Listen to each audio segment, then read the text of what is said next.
Sir doctor साहब surgery के बाद क्या होता है, व्हाट्स द प्रोसेस एंड कब कब नॉर्मल से आता है लाइफ पे पेशेंट का? ओके, देखो सर्जरी अगर तो पेशेंट का स्ट्रक्चर छोटा रहा है और एंडोस्कोपिकली उसको मैनेज कर लिया गया है, यानी कि बेसिकली बाहर कहीं कोई कट नहीं लगा है, तो बड़ा सिंपल है। पेशेंट को 24 आवर्स के लिए हॉस्पिटल में रहना होता है। तो यूजुअली जैसे हम लोग की प्रैक्टिस है, हम क्या करते हैं कि पेशेंट को on the day of surgery बुलाते हैं मॉर्निंग, और ऑपरेशन होने के बाद जो है यूरिन के रास्ते एक कैथेटर रहता है, यूरिन के रास्ते पैसेज रहता है फॉर 2 रीजंस।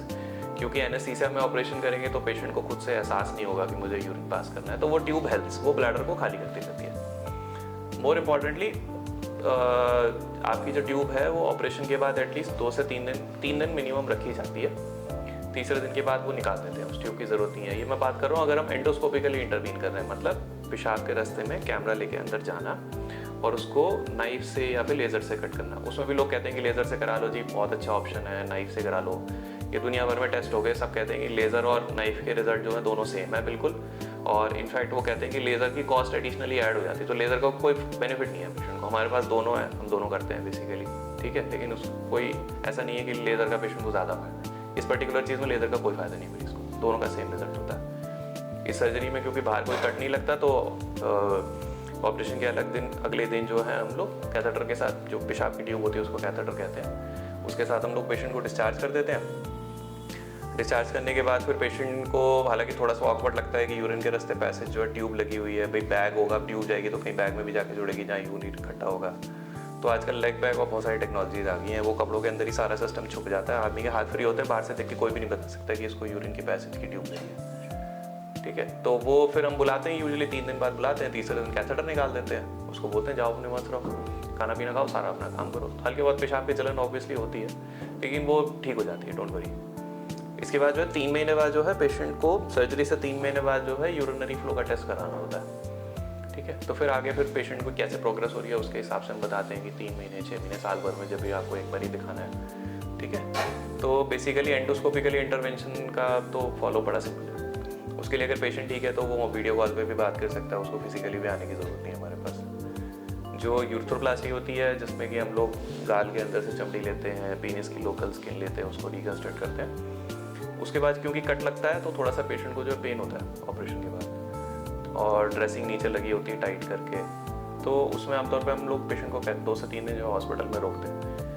पॉइंट ये होता है कि पेशेंट जो हमारे सामने चलने फिरने लग जाए, मोशन करने लग जाए, खाना पीना खाने लग जाए, क्योंकि यहाँ से अंदर से उठाई है स्किन का, हमने थोड़ा सा पीस लिया है, तो वहाँ पे एकदम से जो है घाव होगा अंदर। तो अब जैसे छोटे मोटे छाले होते हैं, दिक्कत करते हैं ना खाने में, तो वो तो स्किन उठाएगी तो थोड़ा बड़ा ही छाला होगा, लेकिन उसकी हीलिंग भी छाले की तरह हो जाती है, बहुत रैपिडली हील होता है वो। तो स्टार्टिंग में कोल्ड लिक्विड से, फिर सॉफ्ट डाइट से शुरू करते हैं, थोड़ा सा मुँह की एक्सरसाइज बता देते हैं पेशेंट को, उसकी भी रिकवरी कोई खास डिफिकल्ट नहीं हो जाती है वो।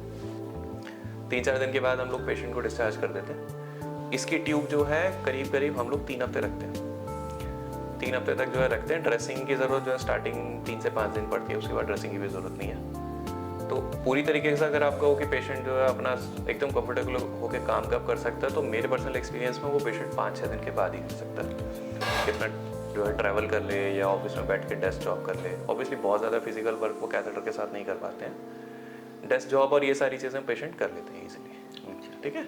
और कैथेटर और बैग तो अंदर छुप ही जाते हैं। इसका फॉलोअप भी सेम होता है, एक बार कैथेटर निकल जाता है तो उसके बाद कोई दवाई खाने की भी ज़रूरत नहीं है, और सर्जरी से 3 महीने बाद आपने दिखाना होता है, डिपेंडिंग कि आपकी प्रोग्रेस कैसी है, आपको कैसा फील हो रहा है, ठीक है। और उसमें भी आपको कोई खास हमारे पास आने की ज़रूरत नहीं है।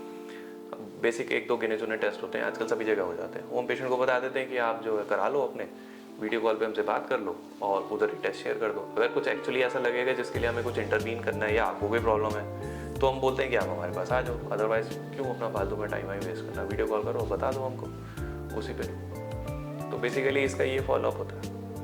जो यूरेथ्रोप्लास्टी है उसका सक्सेस रेट मैंने आपको बता दिया, 80 से 90-95%, इससे ज़्यादा नहीं, 100% नहीं है। देखो हम रास्ता वो नहीं बना सकते जो भगवान ने बना के भेजा था, ठीक है, हम कोशिश कर सकते हैं, इसीलिए सक्सेस रेट कभी भी 100% नहीं होता। किसी भी सर्जरी का सक्सेस रेट 100% तभी होगा या तो ऑपरेटिंग सर्जन ने आज तक एक भी मरीज ऑपरेट नहीं किया, या फिर भगवान खुद आके ऑपरेट कर रहे हैं, जो होता नहीं है, ठीक है। तो ये मैं आपको रियलिटी बता रहा हूँ, लेकिन हमारे पास बेस्ट अभी अवेलेबल ऑप्शन और भी है। आजकल जैसे आप एंडोस्कोपिकली जो है स्टेम सेल इम्प्लांट होने की बात हो रही है, या फिर वो कह रहे हैं कि जो आपका एंडोस्कोपिकली आपने इंटरवीन किया है तो उसके बाद जो है वहाँ पे आप जो है कुछ एपिडर्मल सेल्स होते हैं कि उसको आपने इम्प्लांट कर दिया, उससे हीलिंग बेटर होगी ताकि एंडोस्कोपिक इंटरवेंशन के जो रेट बढ़ जाए। ठीक है, ये सारी चीज़ें अभी बाय एंड लार्ज एक्सपेरिमेंटल हैं, मेन स्ट्रीम ट्रीटमेंट में अभी तक आई नहीं है। ठीक है, लेकिन ये एक रिसर्च डायरेक्शन है जो कि चल रही है। ठीक है, तो मेरी सारे लोगों से जो है उम्मीद यही है कि अगर आपको ज़रा भी यूरिन में प्रॉब्लम हो रही है, आपकी यूरिन के पैसेज में कभी भी किसी भी तरीके से कोई भी नली कोई भी इंस्ट्रूमेंट डाला गया है, ठीक है, अगर पेशाब में जलन हो रही है और प्रॉब्लम बार बार हो रही है तो घर बैठ के इलाज मत कराओ। Antibiotic is not the answer. अगर यूरिथ्रल स्ट्रक्चर है तो उसको टाइमली डिटेक्ट करके जितना जल्दी ट्रीट करेंगे उतना फ़ायदा आपको होगा। ठीक है, हम लोग हर तरीके के केस ऑपरेट करते हैं तो हमें आइडिया लग गया है कि कहाँ पे जो है मरीज़ देर कर देते हैं और उनकी प्रॉब्लम बढ़ती है। कोई बीमारी ऐसी एक बार हो गई तो ये बढ़ेगी ही बढ़ेगी, इसका जो है नेचर ही ऐसा है। ठीक है, तो अगर आपको प्रॉब्लम हो रही है तो इतना ज़्यादा एंटीबायोटिक्स और अपने ज्ञान पे रिलाय मत करो। और किसी भी आपके जो भी पास में यूरोलॉजिस्ट पढ़ते हैं, अगर आप दिल्ली में तो आप हमारे पास आ सकते हैं, और अगर आप किसी भी और शहर में तो एटलीस्ट अगर आप अपने डॉक्टर के पास जा रहे हो तो इस चीज़ के बारे में आप स्पेसिफिकली पूछ सकते हो कि क्या मुझे ये प्रॉब्लम हो सकती है, क्या इसके लिए वैल्यूएशन कराना ज़रूरी है। अगर आपको खुद से प्रॉब्लम नहीं किया गया तो आप अपने डॉक्टर को बता सकते हो कि सर इस चीज़ के बारे में सोचा जा सकता है क्या, ताकि उनको भी आइडिया रहे। वो भी अगर मिस कर रहे हैं बाई चांस किसी भी कारण से, या वो हमारी तरह अगर यूरोलॉजिस्ट नहीं है तो किसी भी कारण से अगर वो मिस कर रहे हैं तो एटलीस्ट उनके जहन में ये बात है और इस चीज़ के बारे में भी सोचा जाए।